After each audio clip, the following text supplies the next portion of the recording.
Once the printer tests normally, begin filling with ink. Shake the ink bottles vigorously before adding to reduce sediment.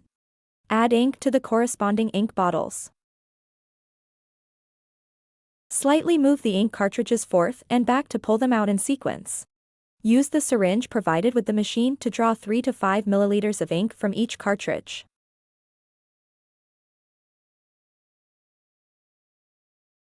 Draw 5 to 10 milliliters of ink from the waste ink tube.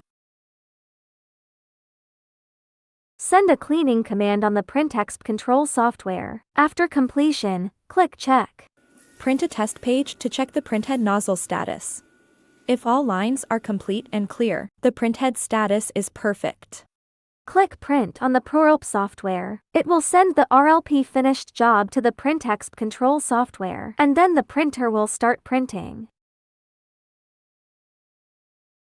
Use the built-in cutter to cut out the desired print, and add a layer of adhesive powder on top. Shake off the excess powder. The oven is used in conjunction with the DTF printer. Then place it in the oven to melt the adhesive powder.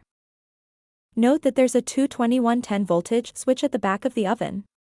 Change it to the required voltage before using the oven, to prevent damage or insufficient heating. The oven's filter cotton can be replaced. It is recommended to replace it every 3 months. The oven defaults to 120 degrees Celsius for 150 seconds of baking time.